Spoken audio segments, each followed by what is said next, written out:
Ang gusto ng mga House prosecutors po, si Sara Duterte mag-appear sa impeachment trial. Hindi yung puro drama. Drama niya mismo, pupunta doon sa Senado pagkatapos di man pala haharap sa impeachment trial. Isabel Maria George Zamora Jornada.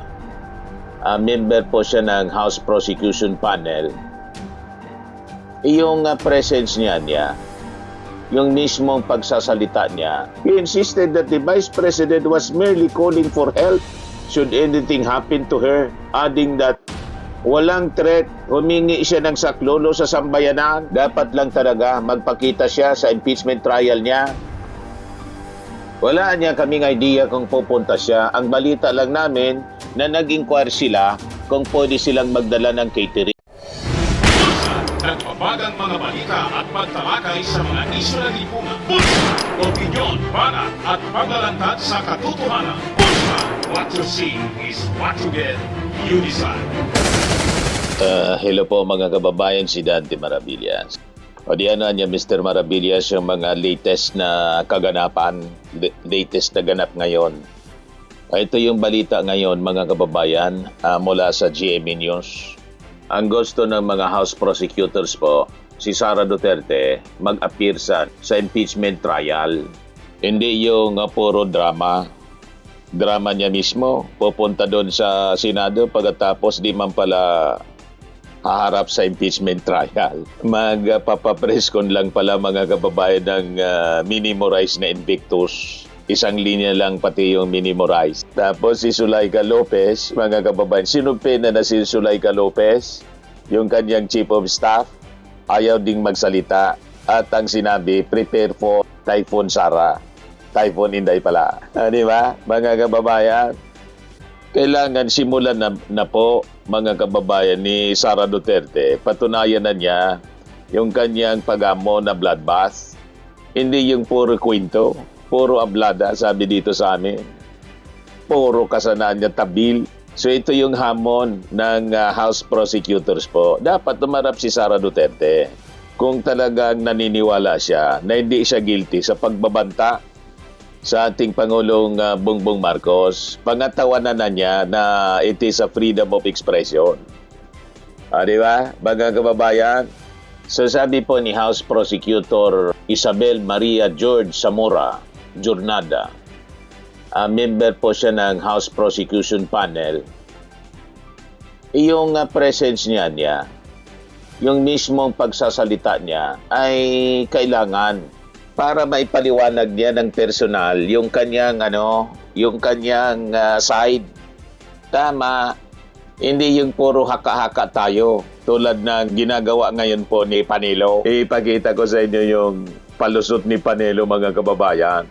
Ito sabi ni Panelo, walang threat. Humihingi siya. Si Sara Duterte daw, humihingi ng saklolo lang sa sambayanan. Ang layo ng interpretation po, mga kababayan ni Panelo. Yung pagbabanta daw, mga kababayan ni Sara Duterte, hindi man yung pananakot, hindi man yung threat. Walang threat, kundi humingi daw lang ng saklolo si Sara sa taong bayan. Ganon katindi magtay mga kababayan ng kwento ito si Panelo. Yan sabi niya, former presidential spokesperson Salvador Panelo maintained that Vice President Sara Duterte's controversial remarks in a viral November 2024 video were not threats but an appeal to the public for protection in justice. May ganon na interpretation si Panelo. So, pag humingi pala ng saklolo si Sara, kailangan niyang una, pagmumurahin yung ating Pangulo, si Lisa Marcos, si Martin. Pagkatapos, sasabihin niya na may kinuha na siyang mamamatay tao. Yan pala, mga kababayan, yung pamamaraan ni Sara sa paghingi ng saklolo. Na may kinausap na siya na mamamatay tao at sinabi pa, no joke, no joke. Isa pang pamamaraan, mga kababayan, ni Sara ng pagsaklolo sa ating sambayanang Pilipino, paghingi ng saklolo, sabi ni Panelo, yung ini-imagine, mga kababayan, ni Sara na tanggalan ng ulo yung ating Pangulo. Kung ganon, mga kababayan, talagang napaka-weird ni Sara Duterte. Ganon ang kanyang pamamaraan. ng paghingi ng saklolo sa sambayanan ng kontrata ng assassin para patayin yung ating Pangulo si Liza at si Martin Romualdez. At kinonfirm pa niya sa interview. Sabi ho, Panelo argued that Duterte's statements were conditional and should not be interpreted as a criminal threat. Nagsusumbong siya sa taong bayan na mayroong threat sa buhay niya at hinihingi niya ang tulong ng taong bayan na kapag pinatay ako, itong mga pinaghihinilaan ko, iganti ninyo ako dito. Humingi ako ng katarungan sa inyo, sabi ni Panelo. Very specific yung sinabi ni Sara na may kinausap na siyang tao at sabi niya, he said yes. Assassin, mamamatay tao. Kasi sinabi niya, kinausap niya yung tao para patayin si BBM, si Liza, at si Martin Romualdez. Hindi yung taong bayan, specific person yon. He insisted that the Vice President was merely calling for help should anything happen to her, adding that walang threat, humingi siya ng saklolo sa sambayanan. Kaya sabi ng mga nag-react, sabi ni Nati Binluan, di kami tanga, ikaw lang, Panelo, sabi ni Seo Saide. Hindi na ako magtaka kay Atty. Botiki, lahat ng client niyan, kulong, lahat, talo. Wala na akong naririnig na client si Panelo, parang zero na, kaya dumikit na lang nagdumikit kay Digong para may retainer siguro. At saka kay Sara, baka yung kampo na lang ng Duterte mga kababayan yung kliyente ni Panelo. Wala nang gustong kumuha na iba. Ay nago, busy palagi sa propaganda po. Wala man lang tayo nakikitang tinatayuan po niya, tinatayuan bilang kliyente ni Panelo. Hindi tulad po siya yung kinukuha. Lahat ng pusakal, si Topacio, yun marami yun. Mga kababayan na kliyente, puro pusakal. But anyway, balikan natin mga kababayan, itong si Representative Prosecutor Zamora nang sabi, dapat marap si Sara. Yan, sabi niya, gusto natin as prosecutors na mag-appear ang ating Vice President, ang ating respondent. Sana po ang ating public, ayun din ang kagustuhan. Dahil gusto natin siyang humarap, gusto natin siyang sumagot sa mga allegations, charges against her. Dapat lang talaga magpakita siya sa impeachment trial niya. Wala niya kaming idea kung pupunta siya. Ang balita lang namin na nag-inquire sila kung pwede silang magdala ng catering, refrigerator, coffee maker, the like. Baka pumunta pero we don't know for certain, sabi po ni Mura. Si Zulaika Lopez siguro baka pumunta yon mga kababayan at pumunta din si Sara pero hindi siya mag-testify. Tulad ng nauna, nag-refuse na manumpa yung sa Congress investigation mga kababayan ng Committee on Good Government, di ba? Tapos hindi man sumagot ng matino. Siya na yung gusto mag-imbestiga. Siya yung nagtatanong. Napaka-entitled po ni Sara Duterte. Tama itong sinabi ng isang congressman, dating congressman ito. Nakakalimutan ko lang yung pangalan niya. Ikuha na lang ninyo kung naalala ninyo kung sino ito na congressman mga kababayan. Sa interview, sakto yung kanyang kanya description kay Sara Duterte, pakinggan po ninyo. Yan kalimutan ko sinong congressman yan. Kasi nung araw, nung nakaupo ang tatay niya, kaya niyang palitan ng speaker. At pinalitan niya si Edward Alvarez. Yeah. Diba? Yes. Yun ang nayobra niya. Bautista yata, nakakalimutan ko. Can you imagine that? Mayroong Davao, kaya mo palitan yung Speaker of the House. Sino nga yan? Powerful person in the country. Pinalitan niya, nilagay niya si Gloria Arroyo. Diba?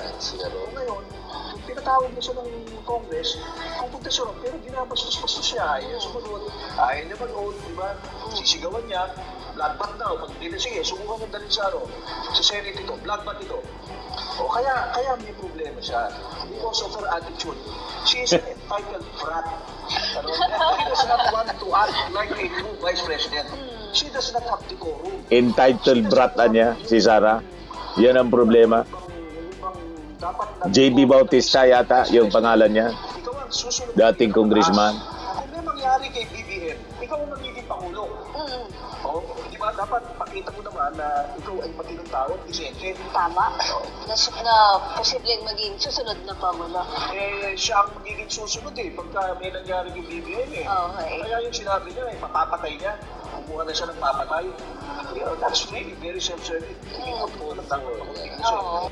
Ang problema kasi kung Vice Sabi ni Ronnie Obrador, ito niya yung 3 pillars of proper decorum of true statesmanship. Number 1, respect. Number 2, self-control. Number 3, awareness. Ito ang wala kahit isa, si Sara. Ni isa wala doon. Kaya yan yung inabot niya.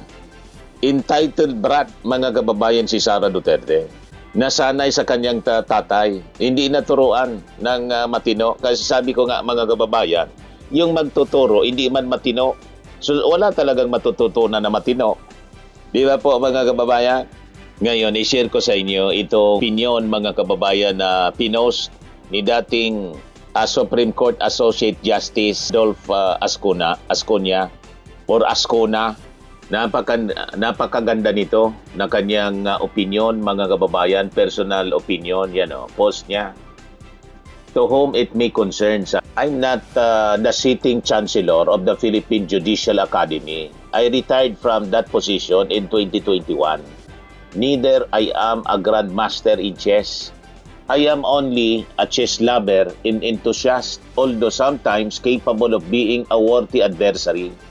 I stand by my personal opinion and believe that the prosecution has successfully proven through the NBI witness and upon a question propounded by no less than Senator Judge Alan Peter Cayetano, the criminal intent of threat to kill on the basis of their assessment of the capability of the person threatening to carry out the threat. It is my understanding of case law that how the threat was received by the persons threatened, including naturally by those mandated to protect them, is one of the ways of judging the intent behind the threat. This, of course, does not mean the respondent now stands convicted. The prosecution has, in my view, shifted the burden of the evidence to the defense, which can still rebut and correct the drawn conclusion. The respondent herself can personally or through counsel prove that she was not serious or that her action was justified by a perceived threat against her. This is, after all, not a criminal case but a case for accountability from the second highest official of the land. She still has to be heard to account for her actuation in question. It's not game over, rather it's ball is in play, sabi po niya. Kaya dapat si Sara talaga mag-appear at ipaliwanag niya kung seryoso siya. Kaya lang, sinabi na niya na no joke. Ngayon, ang burden, sabi ni retired Justice Ascona, nasa defense na, paano ninyo babaliktarin ang no joke ni Sara Duterte? Di ba? Kaya sabi po ni Justice Ascona na na-prove ng NBI witness sa pagtatanong mismo ng Senator Judge na dumagdag pa sa defense. Ibig sabihin, nadiin pa sa pagtatanong niya. Kasi sa pagtatanong po ni Alan Peter Cayetano, tinanong niya kung ano yung opinion doon sa threat. Conditional niya pero absolute yung threat. Lalong nadiin po, mga kababayan, si Sara Duterte dahil sa pagtatanong ni Senator Judge and Defense Counsel Alan Peter Cayetano na talagang may criminal intent, mga kababayan. Absolute na niya yung pananakot, yung threat ni Sara Duterte. Kasabangan natin si Zulaika kung pupunta, mga kababayan, kasi sinumpe na mag-appear po July 13 and 14. At titingnan natin kung pupunta si Sara to testify o kung hindi, pupunta siya doon para lang suportahan, moral support kay Sulaika Lopez. O baka, para nandun siya, may pressure kay Sulaika. Huwag ka niyang bibigay. Baka niya biglang ilaglag mo ako. Di ba? Pag ganun mga kababayan, malamang ma-hospital uli si Sulaika. Tulad ng dati. At noon si Acosta, di ba? Ganon, naninikip yung dibdib kasi hindi makapagsabi ng totoo. Kasi tinitingnan ng matalim ni Sara Duterte. Hindi makapagsalita ng totoo tungkol kay Mary Grace Piatos. Ito, pakinggan ninyo. Ano po yun? Nanginginig po, ma'am. Si Gina Acosta. Bakit po kayo nanginginig? Bukod po sa nanginginig, ano pong nararamdaman nyo? Hindi naman po ako sumisigaw. Kasi po, wala po talaga akong alam kung sino po yun, si Kukoy Villamin, si Grace Piatos po. Grace Kasi Piatos. po, si Sir La Chica po ang nasa ground po. Siya po ang nagpipirma. Nag-base na lang po ako sa sinaol sa binalik niya sa akin na acknowledgement receipt po, ma'am. Pero ma'am, I hope you acknowledge na yun pong sinasabi niyong ginawa ni Colonel Chica. Yun po'y trabaho niyo as a special dispersing officer. Yes, ma'am. Pero may utos po ang aking boss, ma'am. Si Sara. Na-utos ko po kay Sir La Chica, ma'am. I heard you, ma'am. Yes, ma'am. We will just proceed with the question. Tell me pag hindi niyo na po kaya, I will stop. Ano po? You just answer from what you believe is true to yourself. Ngayon, nanikip yung dibdib mga kababayan. Tinakbo sa ospital. Ganon din si Sulaika. Malamang maulit. Kasi nasa tabi niya si Sara Duterte, malamang. Kaya nagpasiguro ng caterer. Abangan natin bukas mga kababayan. Max Firming and Lifting Cream, pinapahid po sa mga pulses in affected area. Mainam po sa paninigas ng mga kaso-kasuan. Ito naman po, Automax Radiant Serum. Sa mukha naman yung application, anti-aging po siya. You will look 10 years younger than your age. Sa mga cancer patients naman po, baka lang gusto ninyo itong itry. Neng siya red mixed fruit drink. Hindi mo po siya gamot, food supplement siya. Kaya lang, gawa siya mga kababayan sa goji berry. Yung goji berry may anti-cancer properties. O ngayon, yung mga inquiries ninyo, dumiritso na lang kayo sa aming messenger sa Facebook para masagot namin agad. Ayos pa? Ayos na ayos niya, Mr. Maravilla. Sa mga nagana po ng malinis and spacious fitness gym, pumunta lang po kayo sa aming Colossal Fitness Gym. May Grab ka rental din po kami. But anyway, ito po pala yung aming bagong product na binibenta online. I am worldwide amazing pure organic barley powdered drink mix from Australia.